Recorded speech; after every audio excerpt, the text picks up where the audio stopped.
అందరికీ నమస్కారం. నేను మీ గోపిరెడ్డి శ్రీనివాస్ రెడ్డి మాట్లాడుతూ ఉన్నాను. నిన్న స్థానిక శాసనసభ్యులు అరవింద్ బాబు గారు ఇచ్చిన ఛాలెంజ్ని స్వీకరించి కోటప్పకొండ దగ్గర నర్సరావుపేట నియోజకవర్గ అభివృద్ధి మీద చర్చకు సిద్ధం అని చెప్పి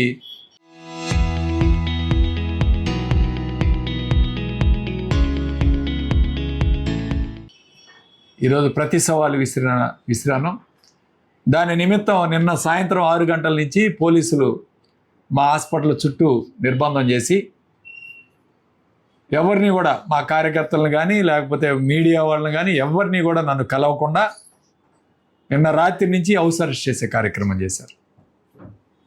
మరి ఎమ్మెల్యే గారు నేను అన్ని ఏర్పాట్లు చేస్తాను, పోలీసులతో నేను మాట్లాడాను, అన్ని ఏర్పాట్లు చేస్తాను అని చెప్పిన వ్యక్తి ఈరోజు హౌస్ అరెస్ట్ చేసే కార్యక్రమం చేస్తే ఏమిటి ఉపయోగం?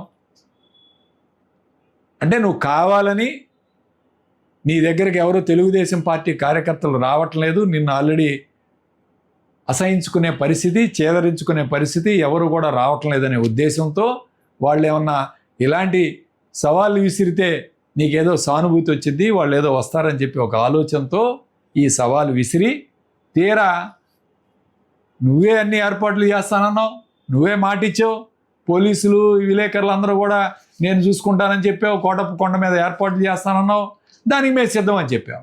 మళ్ళీ రాత్రి అంటే పోలీసులతో మాట్లాడకుండా ఎలా చేస్తారు ఏర్పాట్లు? అసలు ఇది కావాలని ఒక డ్రామా సృష్టించే కార్యక్రమం చేశాడు అరవింద్ బాబు. మేము డ్రామా చేయట్లా, నేను ఒక్కనే వస్తానని చెప్పాను. నేను ఆఖరికి పోలీసు వెహికల్లో కూడా నేను ఒక్కనే వస్తాను, నువ్వు ఎంతమందిని తెచ్చుకున్నా పర్వాలేదు, నేను ఒక్కనే వస్తాను. కొండ దగ్గర కానీ, కొండ మీద కానీ, కొండ కింద కానీ ఎక్కడ పెట్టినా సరే నేను ఒక్కనే వస్తాను.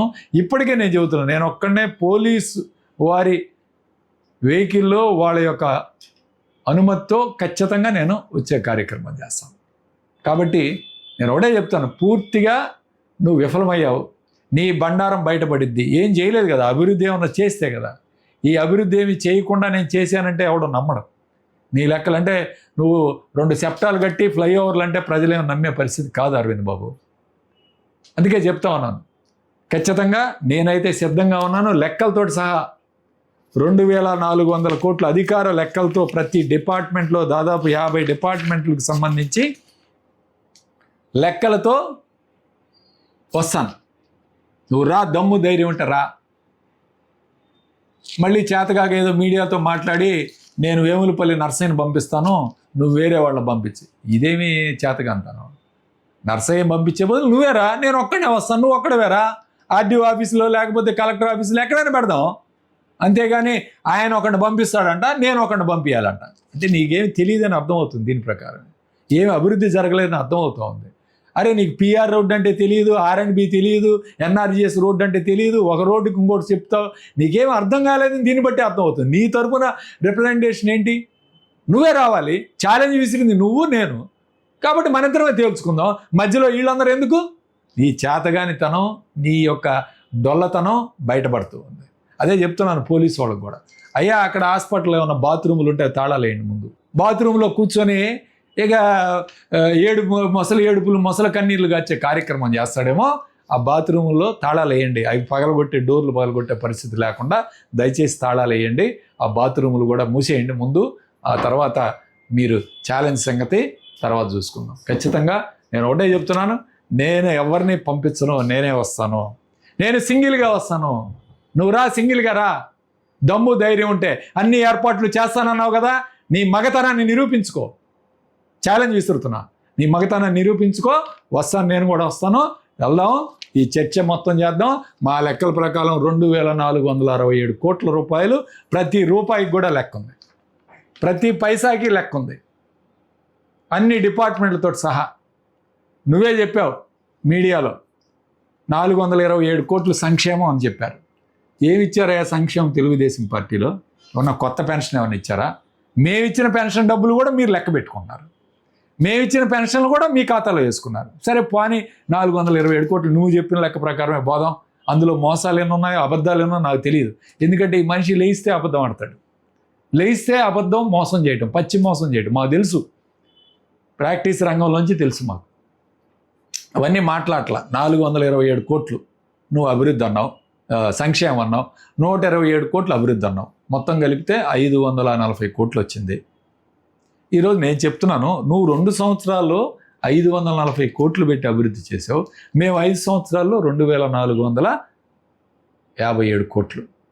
అంటే ఈ క్యాలిక్యులేషన్ ప్రకారం నువ్వు 5 సంవత్సరాలు ఎంత చేస్తావు? సంవత్సరానికి 275 కోట్లు వచ్చింది. 5 సంవత్సరాల్లో 1200 కోట్లు వస్తుంది. మేము 2400 కోట్లు, అంటే డబల్ అయింది. నీ లెక్క ప్రకారమే డబల్ చేసాం మేము. నీకు మాకు పోటీ ఎట్లా? ఏం చేసావని అభివృద్ధి, ఏం చేసావని ఎక్కడ చూపించు అభివృద్ధి? ఒక కోటప్పకొండలోనే మేము 33 కోట్లు పెట్టి అభివృద్ధి చేసాం. కోటప్పకొండ నువ్వు రూపాయి ఖర్చు పెట్టావు కోటప్పకొండలో. ఆ బాత్రూములు 15 బాత్రూములు తప్పితే ఏమన్నా ఖర్చు పెట్టి చేసావా? ఓ పక్క కన్స్ట్రక్షన్ ఇది చేసావని చెప్పండి. 2 సంవత్సరాల్లో కనీసం 4 కోట్ల రూపాయలు కోటప్పకొండ ఫండ్స్ ఉన్నాయి కదా, ఏం చేశారు? వీళ్ళంతా కూడా అతను బండారం బయటపడిద్దని రాకుండా పోలీసుల చేత మమ్మల్ని అవసరస్ చేయించి మూసేసే కార్యక్రమం చేస్తారు. ఎవరో చెప్తా ఉన్నారు, ఎవరో పోస్టులు పెడతా ఉన్నారు, వీళ్ళిద్దరూ చర్చలు జరగదని చెప్పి. నేను ఒకటే చెప్తాను, చర్చకి నేను సిద్ధం, విత్ కాగితాలు, విత్ ప్రూఫ్స్. ఆయనకు ప్రెస్ మీట్లోనే నేను చెప్తాను మొత్తం. 12 గంటల తర్వాత ప్రెస్ మీట్ పెట్టి ఈ వివరాలన్నీ కూడా నీకు కూడా పంపిస్తాను మీడియా ద్వారా, లేదా మీడియా వాళ్ళు, లేకపోతే పోలీసు వాళ్ళు, ఎవరైనా సరే, ఎవరికైనా సరే ఈ లెక్కతోటి సహా, రూపాయితోటి సహా లెక్క చెప్పే కార్యక్రమం చేస్తాం. నీకు దమ్ము ధైర్యం ఉంటే నిరూపించుకో. నువ్వేం చేసావో ప్రజలందరికీ తెలుసు. నీ నీ నువ్వు నీ నీ ఎమ్మెల్యే పిఏలే 7 పిఏలు, కూతుర్లు 3 కూతుర్లు, వీళ్ళు చాలు ఈ నరసరావుపేటను అభివృద్ధి చేయడానికి. వీళ్ళు చాలు, ఇంకెవరు అక్కర్లా. ఈ 7, 3, 10 మంది చాలు. వీళ్ళు ఏం చేస్తారో, వీళ్ళు ఏం లెక్కలు చెప్తారో చూసుకో. ఖచ్చితంగా శరమగీతం పాడే మాటలు. ఆఖరికి తెలుగుదేశం పార్టీ సెంట్రల్ ఆఫీస్ వాళ్ళు కూడా నిన్ను అవసరస్ చేయమని చెప్పారు. మన బండారం బయటపడిద్ది, మనం ఏం చేయలేదు అని వాళ్ళు కూడా అవసరస్ చేయమని చెప్పి ఆదేశాలు ఇచ్చిన మాట వాస్తవం కాదా? చెప్పండి. ఇవన్నీ వాస్తవాలు కాదా? కాబట్టి తప్పకుండా నేనైతే రెడీగా ఉన్నాను, ఒక్కడనే రావడానికి సిద్ధంగా ఉన్నాను. దయచేసి పోలీసు వాళ్ళని కూడా విజ్ఞప్తి చేస్తాను, ఎస్పీ గారికి విజ్ఞప్తి చేస్తాను. మా వాళ్ళు ఎవరూ రారు, నేను ఒక్కనే వస్తాను. మీ వెహికల్లో వస్తాను, మీ వెహికల్లో వస్తాను నేను. ఆయన కూడా ఒక్కడిని రమ్మనండి, చర్చిద్దాం. ఆయనకి ఏం తెలుసో, ఏమి లెక్కలు తెలుసో మొత్తం తేలుద్దాం ఖచ్చితంగా. ఇది నా యొక్క విజ్ఞప్తి.